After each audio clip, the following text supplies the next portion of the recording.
preparados o cosas así, es cuando es una prueba para checar a nosotros nuestra actitud, si estamos dispuestos de seguir adelante y buscar la presencia de Dios. Entonces, ayúdame a hacer una oración pidiendo que la paz de Dios se establezca en nuestro corazón, para preparar nuestro corazón para recibir la palabra hoy, para entender la palabra y para poder ser hacedores de su palabra. Amén. Padre, en el nombre de Cristo Jesús, gracias por este momento, este día de estar en tu presencia. Gracias, Señor, que tu paz, que sobrepasa todo entendimiento, nos puede establecer en nuestro corazón para enfocar a nosotros en ti, en tu palabra, en tus promesas, para poder levantar nuestros ojos espirituales para verte exaltado y glorificado en este día, en el nombre de Cristo Jesús. Amén. Estamos hablando de la grandeza de la gracia. La grandeza de la gracia. Lo que vimos la semana pasada, comenzamos con Efesios capítulo 2, versos 8 y 9, que dice: por gracia son salvos por medio de la fe, y esto no de ustedes, pues es don, es regalo de Dios. No es por obras, para que nadie se gloríe. Y esa es una verdad tan importante, que nosotros entendemos que nosotros no podemos alcanzar a Dios por nuestra obra, por nuestras cosas buenas o nuestro esfuerzo. Nosotros no tenemos la capacidad, seres humanos, nadie tiene la capacidad de entrar a la presencia de Dios fuera de la gracia de Dios. Y es nuestra fe que nos da acceso. Es lo que vimos la semana pasada. Lo que vimos, la grandeza de la gracia, que la gracia es la obra de Dios en nuestras vidas, que nos da su favor, el cual nunca podremos merecer ni ganar. Si puedes, vamos adelante. Recuerda que Jesús es la única fuente de la gracia. Entonces, cuando estamos viendo el favor de Dios manifestando en nuestra vida, cuando tenemos la humildad, reconocer que no merezco su gracia y no hay nada que puedo hacer para ganar su gracia, eso es la gracia, el favor de Dios. Y eso es a través de la obra que Jesús hizo. Su obediencia perfecta nos da acceso a la gracia. Y lo que sabemos es que la gracia nos salva, pero lo que vimos la semana pasada, vamos adelante, que la gracia no solo nos salva del infierno. Eso es solamente el primer paso, que la salvación del juicio eterno, la salvación de la condenación, la salvación de pasar una eternidad separada por Dios es lo que merecemos por causa de nuestro pecado, pero gracias a Dios por la obra de Cristo, gracias a Dios por su gracia que nos salva. Pero la gracia no solo nos salva del infierno, la gracia nos reconcilia con Dios, nos afirma en la fe y sana lo roto en nuestro interior. La gracia restaura nuestra relación con Él y nos da acceso a su presencia. Eso es lo que vimos la semana pasada. La grandeza de la gracia de Dios. Lo que solamente por su gracia Él quiere reconciliar, restaurar nuestra relación con Él, que estamos firmes por medio de nuestra fe y tenemos acceso a su presencia. Amén. Amén. Entonces, volvemos a Efesios capítulo 2, verso 8 y 9. Porque por gracia son salvos, por medio de la fe, y esto no es de nosotros, pues es don de Dios, el regalo. Dios nos da su gracia. Y esta frase en verso 9 que dice, no es por obras. Ese es el enfoque hoy en día en nuestra generación principal de esos dos versos. Que no es por obras. Y hay una enseñanza muy común en el mundo de la iglesia, que nuestras obras no importa a Dios, porque no es por obras para que nadie se gloríe. Entonces no importa qué estoy haciendo, no importa que como vivo mi vida, la gracia cubre toda mi maldad, la gracia cubre todas mis fallas, todo mi error, todo mi pecado. Ahora es una verdad media. Si solamente enfocamos en la gracia que cubre nuestra falla, que cubre nuestro pecado, estamos solamente viendo una verdad de medias.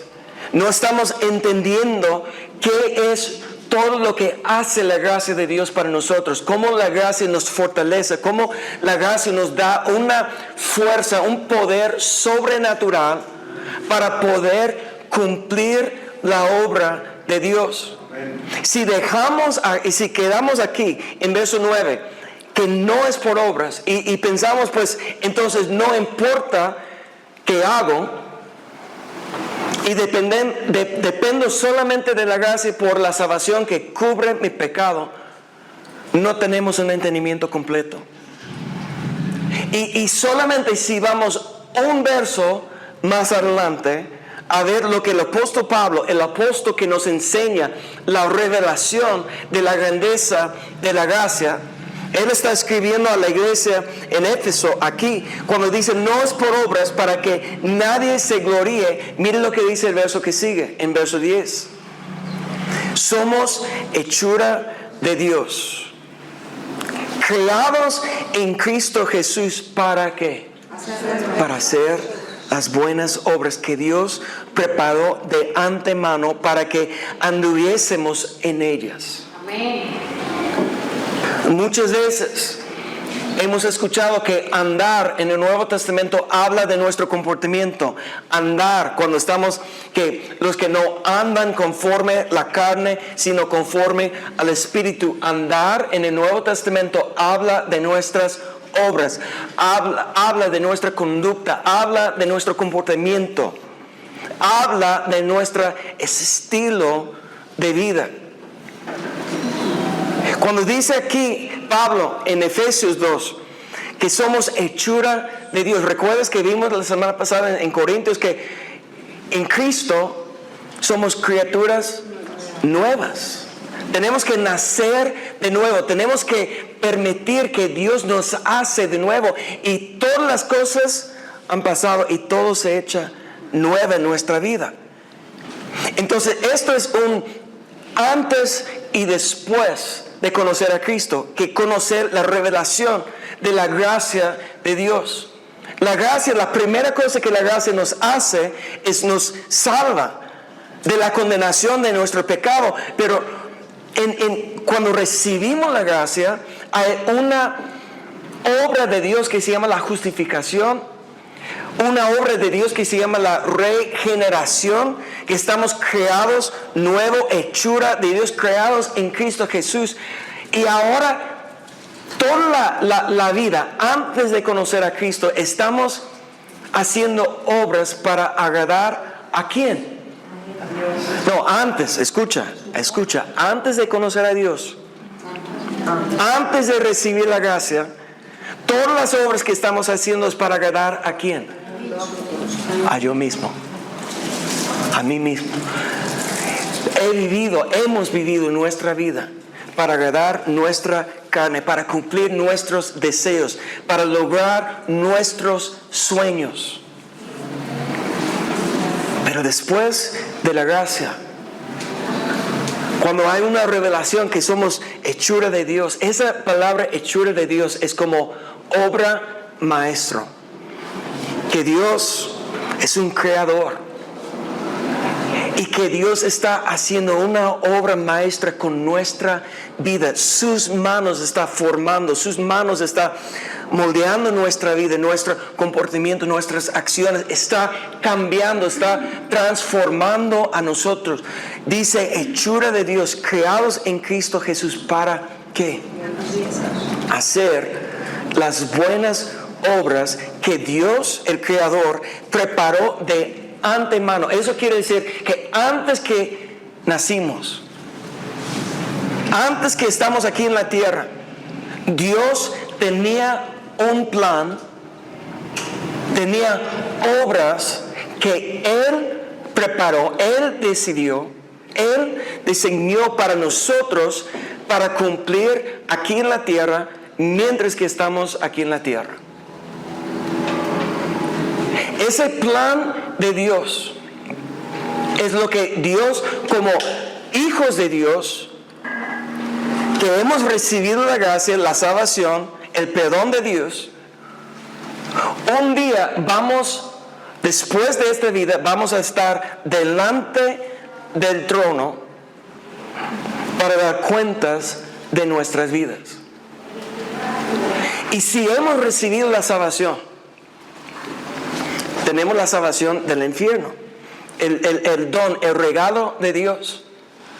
Y Dios no nos va a juzgar para ver si tenemos la salvación o no. Lo que nos va a juzgar, los hijos de Dios, que nuestro nombre está escrito en el libro de la vida, que hemos recibido la gracia para la salvación, ahora Dios nos va a juzgar conforme a si hemos cumplido su plan o no.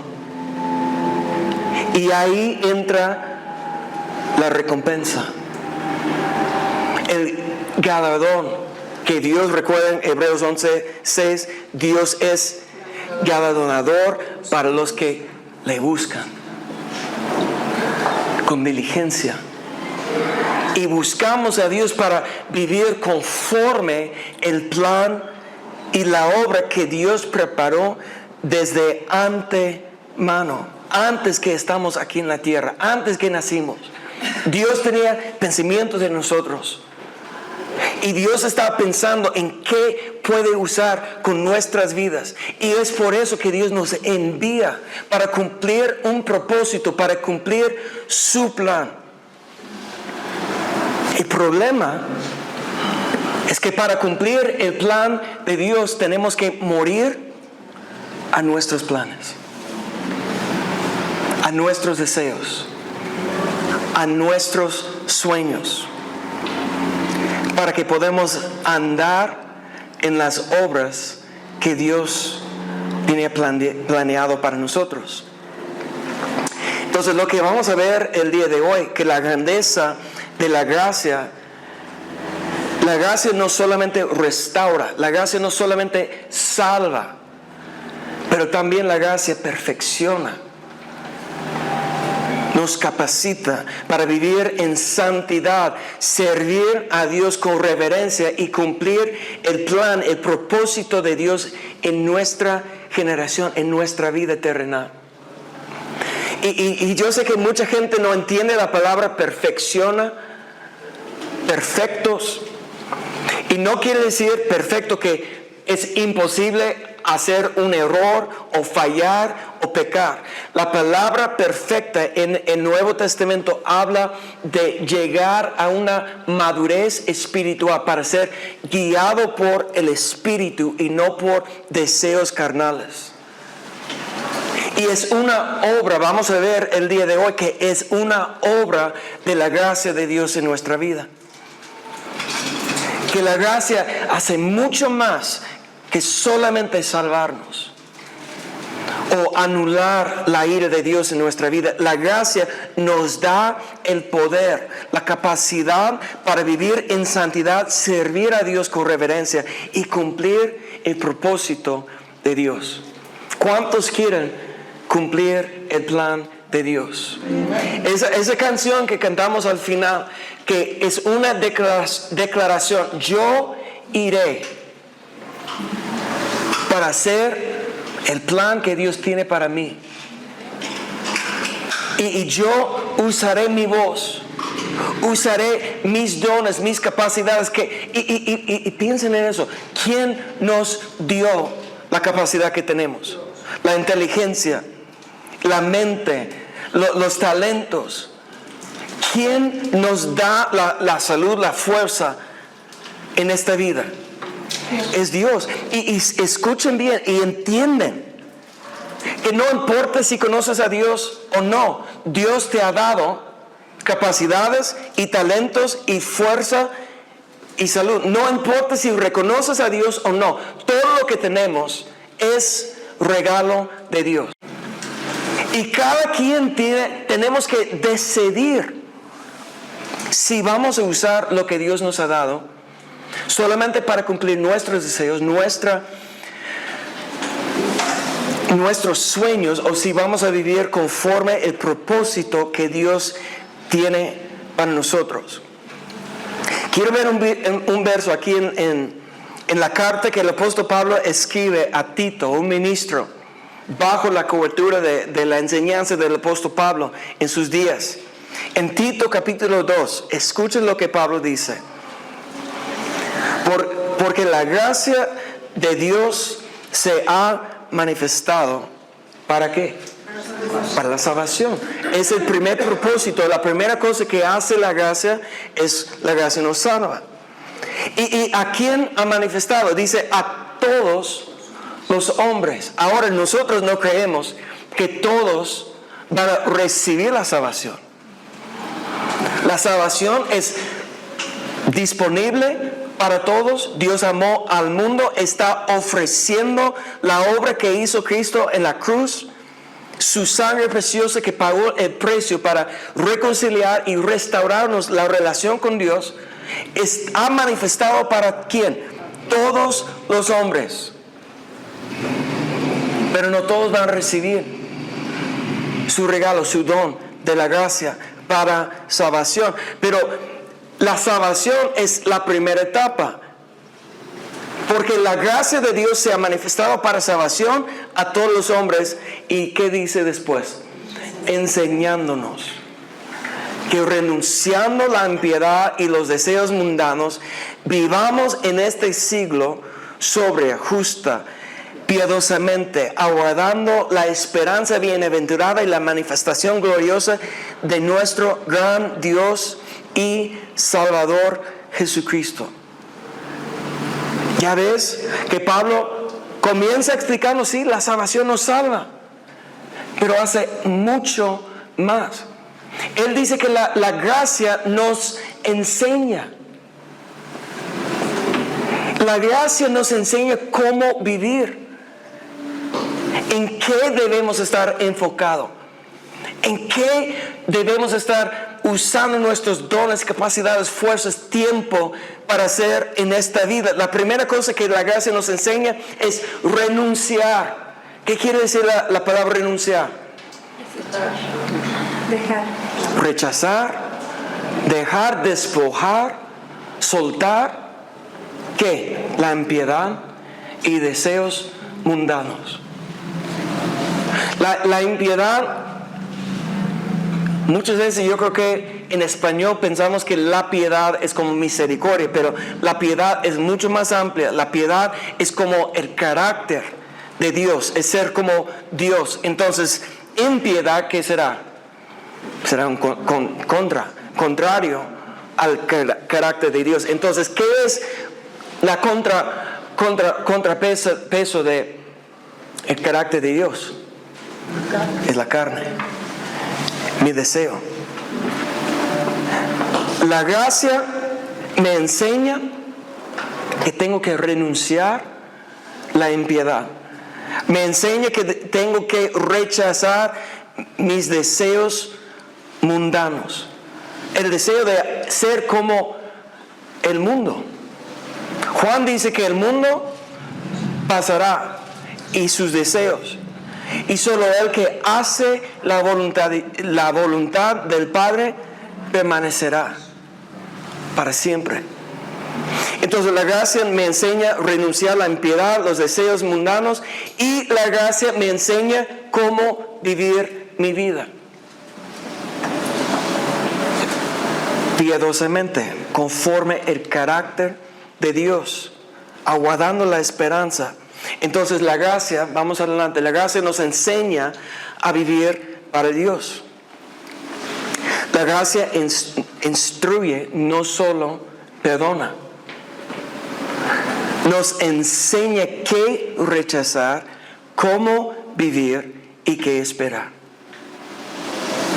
Es la gracia que nos prepara para la venida de Cristo. Es algo que probablemente no hablamos lo suficientemente de la venida de Cristo. Cristo un día va a volver para reinar sobre la tierra, sobre todas las naciones de la tierra, juntamente con los perfectos, con los maduros, los que van a recibir la recompensa para reinar juntamente con Él. Y no sé cuántas veces, cuando estamos pensando en nuestras acciones, cuando estamos pensando en qué vamos a hacer esta semana, o qué vamos a hacer este mes, o qué vamos a hacer este año, estamos pensando que si son los últimos días antes de la venida del Señor, ¿cómo debo vivir mi vida? ¿En qué debo estar enfocado? ¿En qué debo estar preparando? Y Pablo aquí en este verso dice que la gracia nos enseña y nos prepara para la venida de Cristo. Cambia nuestra perspectiva.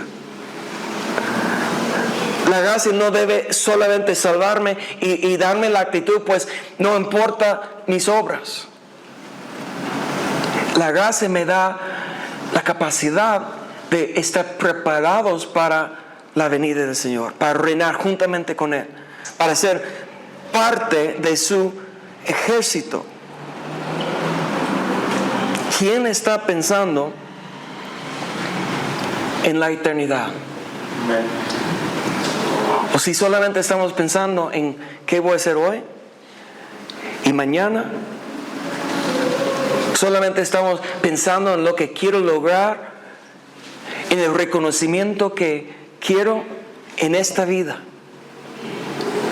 Escúchame bien, podemos malgastar todo el tiempo que Dios nos ha dado enfocado en el presente, en la tierra, si no estamos pensando en la eternidad y preparado para la venida de Cristo. Y eso es lo que hace la gracia, nos prepara. ¿Están conmigo? Vamos a ver lo que dice Hebreos, capítulo 12. Ahora, muchas veces mencionamos que no sabemos quién escribió Hebreos. Pero estaba estudiando este verso hoy.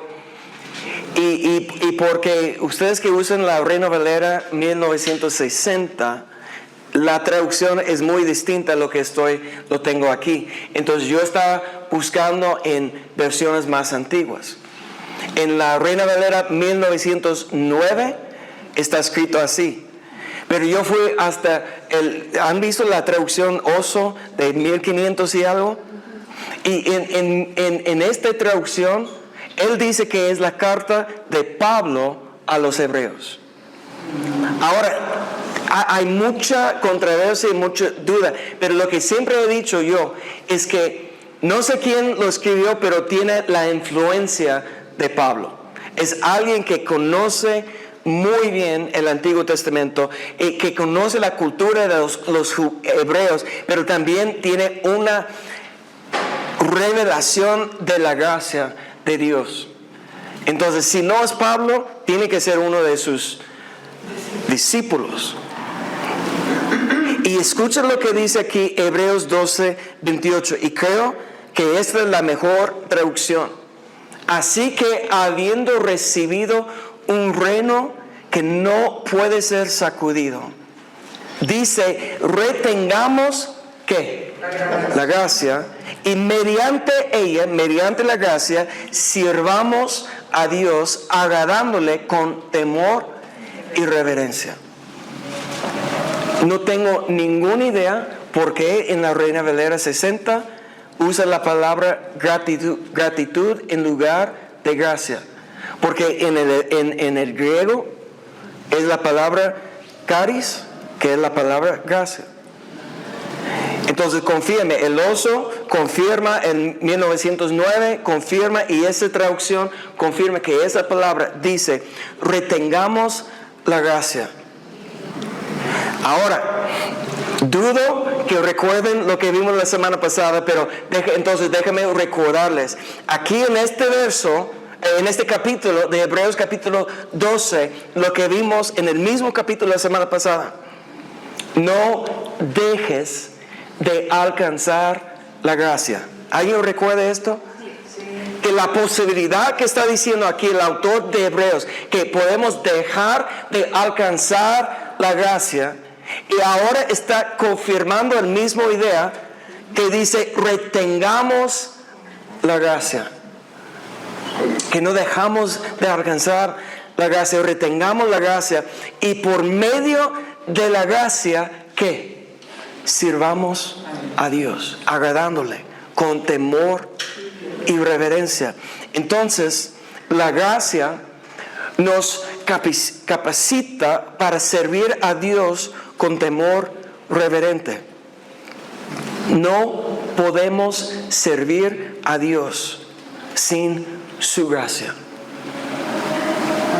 Su gracia realmente nos da poder. Recuerda que la semana pasada también vimos el ejemplo de Pablo. Dice, 3 veces he rogado al Padre que quita el aguijón de la carne, pero Cristo responde y dice, bástate mi gracia, porque es mi poder en tu debilidad.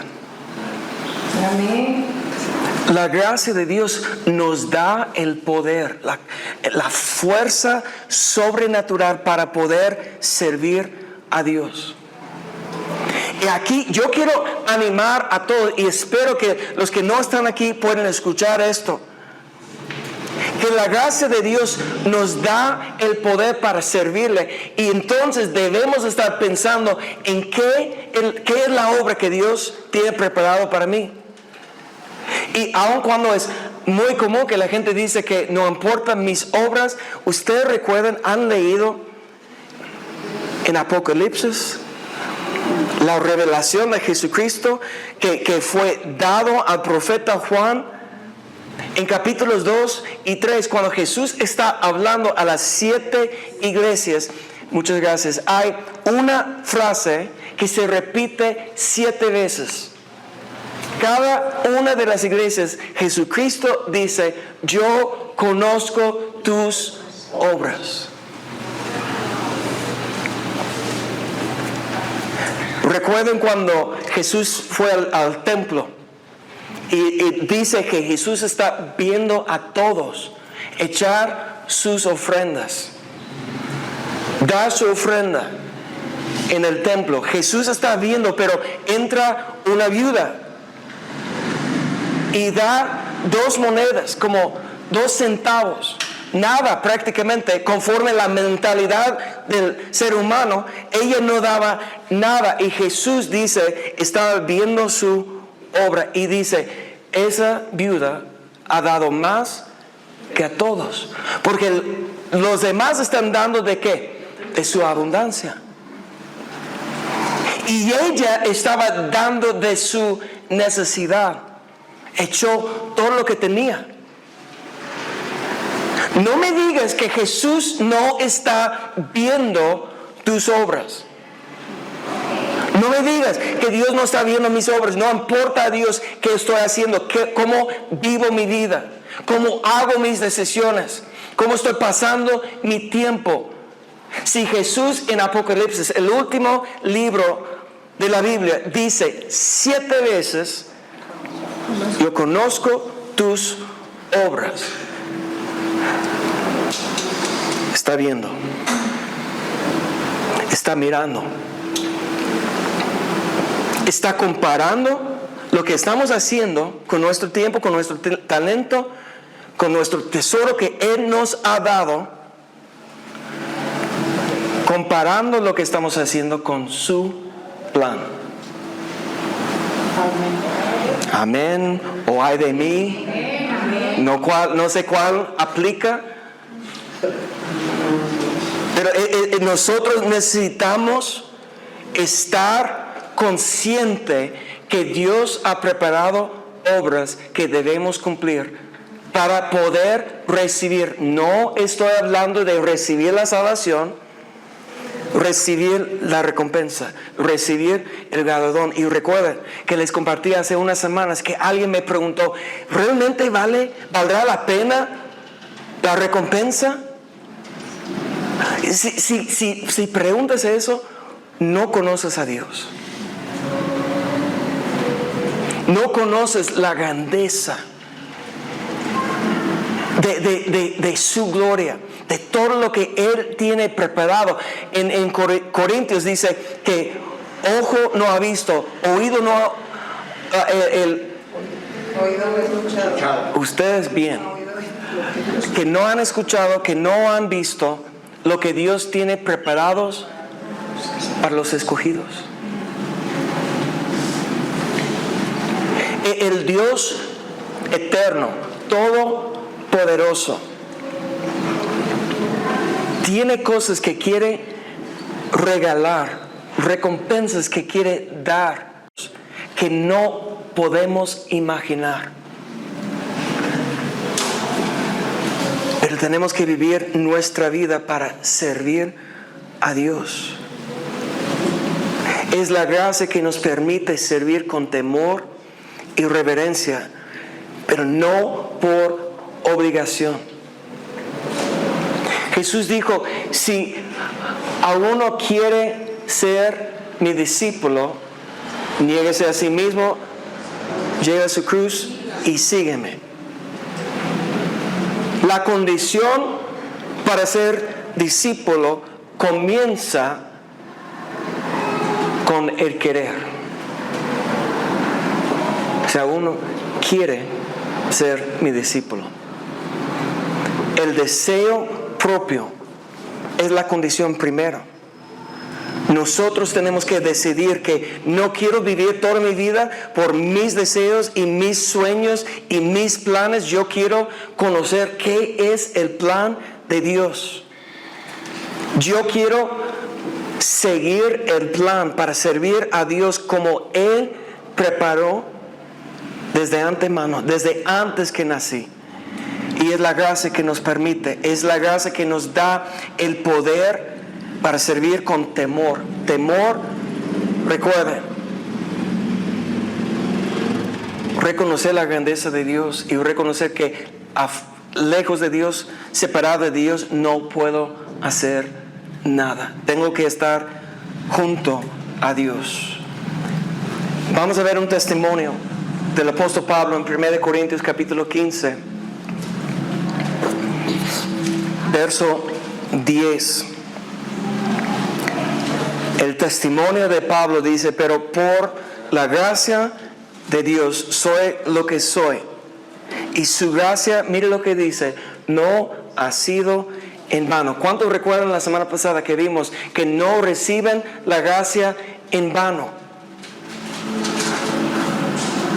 Está en el mismo Corintios capítulo 7 o capítulo 6 verso 1.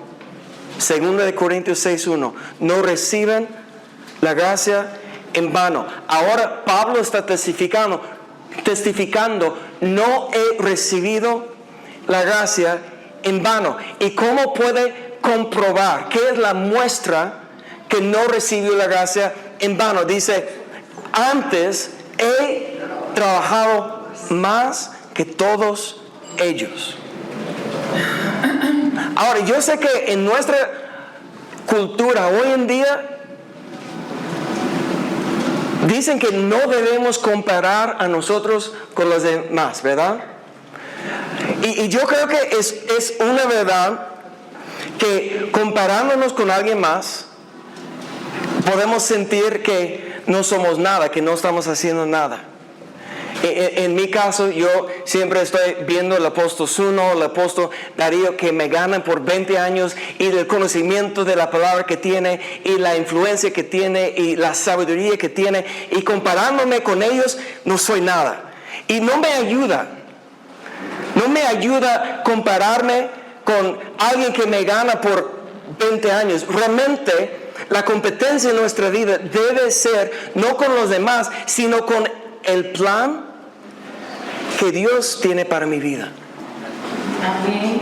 Dicen que comparándonos con los demás quita el gozo de nuestra vida, pero debemos, si queremos cumplir el plan de Dios, el propósito de Dios, cumplir las obras que Dios preparó desde antemano, debemos saber qué es lo que Dios quiere y estar comparando nuestra vida con el plan que Dios tiene. Porque lo que hacemos por regular, estamos comparándonos con el vecino, o con alguien en la familia que ni conoce a Dios, o alguien que no está echándole ganas, que no está intentando de buscar a Dios, y con eso pues siento bien, ¿verdad? Es un engaño. Si estoy comparándome con alguien que ni conoce a Dios o no conoce el plan de Dios, ¿sí me explico? Pues mira, estoy mejor que ellos. ¿De qué sirve? No sirve nada. En la misma manera que no me sirve a mí compararme con alguien que me gana por 20 años, que tiene más conocimiento. ¿Sí me explico? Yo tengo que comparar mis obras y mis acciones y mis actitudes con lo que Dios tiene planeado, preparado para mi vida hoy en día. Pero eso requiere conocimiento de Dios. Eso requiere que estoy buscando a Dios, que Dios revela qué es su plan, cuáles son las obras, el comportamiento que Él está esperando de mí. Y no puedo vivir mi vida para agradarle a mí, mi carne, mis deseos. Ni puedo vivir mi vida para agradarle a ustedes. Yo tengo que saber, conocer qué es lo que Dios tiene planeado. ¿Qué es el plan? ¿Qué es la carrera? ¿O qué es el camino que Dios preparó para mí? Y cuando tengo el conocimiento, sea poco o sea mucho, cuando tengo el conocimiento, la gracia de Dios me ayuda, me da el poder y la fuerza para trabajar más en eso.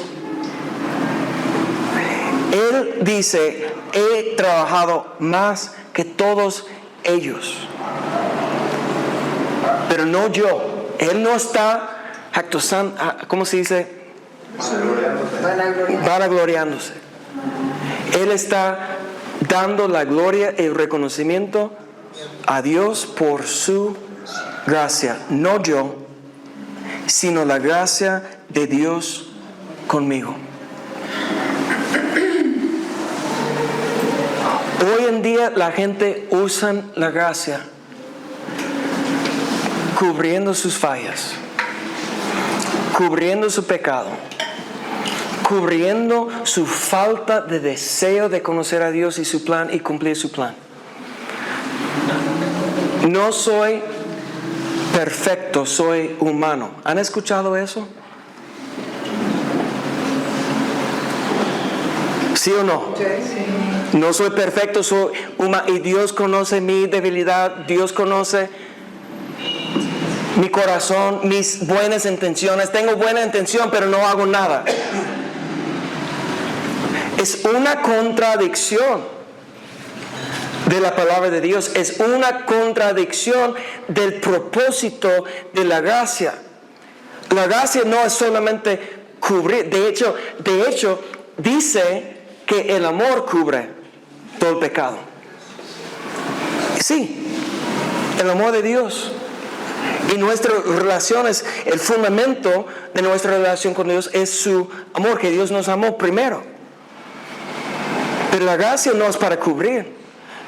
El amor cubre nuestro pecado Y la gracia nos da el poder ahora para vivir conforme el plan, no seguir viviendo en el pecado que es la desobediencia a la voluntad de Dios. Porque si la gracia no me ayuda a cumplir el plan de Dios, entonces he recibido la gracia de Dios en vano. No está cumpliendo su propósito. Entonces la tercera cosa, el último punto para el día de hoy, que la gracia nos empodera para cumplir nuestro propósito. Nuestro propósito, mi propósito no es lo que yo quiero. Mi propósito es lo que Dios preparó desde antemano. Por eso Pablo dice, por la gracia de Dios soy lo que soy. No trabajo solo. Él no estaba haciendo en su capacidad. Ahora yo pienso que Pablo tenía mucha capacidad, mucha inteligencia. Y porque antes de conocer a Cristo era fariseo de fariseos. Era un alumno más avanzado de todos los fariseos. Con celo para la palabra, para la obra de los judíos en su tiempo. Pero conociendo a Jesús, recuerda que dice, olvidando lo que queda atrás, extendiéndome a lo que es por delante. Y eso es recibiendo, conociendo a Cristo. Y recuerden que Cristo es la fuente de la gracia. Es la gracia que nos da el poder para cumplir el propósito. No trabajo solo, fue la gracia trabajando con Él. Entonces la gracia no solamente nos salva, la gracia que nos envía al mundo es lo que estamos platicando el día de hoy. Si estamos usando la gracia para cumplir su propósito, esa es la pregunta. ¿Estás usando la gracia para vivir una vida conforme el plan de Dios? ¿Conforme su propósito? Porque si no, mientras que tienes vida, mientras que tienes ánimo en el cuerpo, mientras que estás aquí en la tierra, Dios está extendiéndose su gracia. Es una oferta. Dios está diciendo, ven a mí. Cristo dice en Hebreos que abrió el camino nuevo por medio de su sangre preciosa para llevarnos delante del trono de gracia, para recibir la misericordia y la gracia, para ayudarnos a vivir conforme el plan de Dios. ¿Estás usando la gracia para vivir conforme el plan de Dios? ¿O la estás recibiendo en vano? Sin fruto, distraído, afanado. Que cualquier aflicción o tribulación o prueba que viene te desvía. Y entra la duda y entra el razonamiento. Entonces, ¿dónde está Dios? ¿Y por qué esto está pasando a mí? Necesitamos reconocer que cada vez que hacemos una decisión, una declaración, que yo voy a vivir conforme el plan, viene el enemigo a ver si puede robar, o si puede matar, o si puede destruir tu fe. No te quedes sorprendida. Miren lo que dice aquí. La gracia no es pasiva. Es fuerza para cumplir tu llamado. Pero lo tienes que buscar, lo tienes que pedir, lo tienes que ir por el camino de Cristo hasta el trono de gracia para pedir su misericordia y su gracia.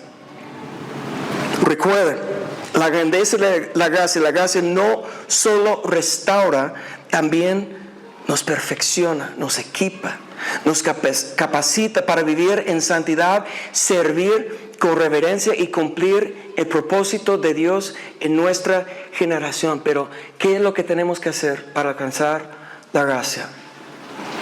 Mire lo que dice Santiago. Santiago nos da la revelación de la fe sin obras es muerta. no sirve.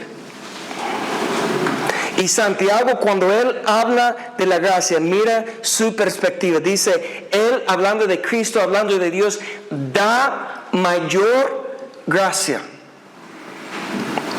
Él da. La gracia es don. La gracia es regalo. La gracia tenemos que recibir de Dios. Tenemos que ir a la fuente de Cristo para recibir su misericordia, su gracia. Él da gracia, pero hay una condición. Por eso dice, Dios resiste ¿a quién? Los soberbios. ¿Sabes qué significa soberbio? Cuando tengo mi voluntad sobre la voluntad de Dios. Escucharon hoy en la alabanza, estamos cantando, soberano, Rey, eterno, eres tú. La voluntad de Dios tiene que ser sobre nuestra voluntad. Tenemos que rendir nuestra vida, rendir nuestra voluntad, sacrificar, ofrecer como holocausto nuestro deseo, nuestro plan, nuestro propósito, lo que hemos pensado, nuestro deseo, y tenemos que ofrecer nuestras vidas en humildad. Mire lo que dice, Dios resiste a los soberbios, pero da gracia ¿a quién? Los humildes. Humillarnos, la palabra original en hebreo es una imagen de estar postrado delante de Dios, como estamos bajándonos delante de Dios para que Dios sea exaltado, para que Dios sea glorificado, que Dios sea sobre todo. Y la siguiente palabra, sométense. Es la manera, es lo que Dios está pidiendo de nosotros. Para humillarnos, tenemos que sujetarnos a su voluntad. Y mira, Santiago está confirmando lo que había dicho antes. Cuando estamos ya rendiendo, ofreciendo nuestra vida al Señor, ¿quién viene después? Al diablo. Resisten al diablo y él huirá de ustedes. Mire, esta es la clave. Tú puedes hacer una promesa a Dios hoy. Te voy a seguir, voy a cumplir, yo iré. Pero si no estás dispuesto a resistir al diablo, el diablo es el tentador. Él viene para ofrecerte. ¿Qué quieres? ¿Qué quieres? Si quieres tranquilidad, te lo ofrezco. El diablo te puede ofrecer condiciones de paz. No busques a Dios, no te sujetes a Dios, no hagas la voluntad de Dios. Y el diablo como diciendo, pues y tendremos paz, no te voy a molestar. Mira, resistir. Resisten al diablo y él huirá de ustedes. Resistir es una palabra de habla de guerra. Resistir es una palabra de habla de una lucha, una pelea. Y tengo una pregunta. ¿A quién prefieres luchar en contra? ¿Al diablo o a Dios? Recuerda, el diablo, su propósito es matar y destruir y robar todo lo que Dios está haciendo en su vida. Entonces, y si no estamos dispuestos a resistir el diablo, él va a ganar, va a robar, va a destruir, va a matar. Esa es su vida. Y si no estamos dispuestos a resistir, si somos soberbios, ¿a quién está resistiendo a nosotros? Mira, está en la pantalla. Dios resiste, es la misma palabra. Dios resiste los soberbios. O tenemos que resistir al diablo. No sé si están viendo la realidad que Santiago está diciendo, que vamos a luchar.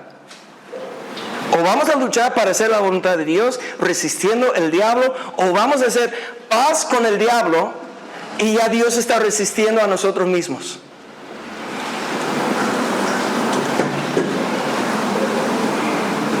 Tenemos que humillarnos delante de Dios, sujetarnos a la voluntad de Dios, resistiendo al diablo para que Él huya de nosotros. Y dice la siguiente palabra: acércanse a Dios. ¿En dónde está Dios? Dios está sentado en su trono. En Hebreos dice que su trono se llama el trono de la gracia. Acercándonos a Dios, recibimos su misericordia y su gracia. Acérquense a Dios y Él se acercará a ustedes. Limpian sus manos, pecadores, y purifican su corazón, ustedes de doble ánimo. Aflíjense, lamenten y lloren. Su risa se convierte en llanto y su gozo en tristeza. Humíllense delante del Señor. ¿Y qué es la promesa? Él los exaltará. Padre, en el nombre de Cristo Jesús,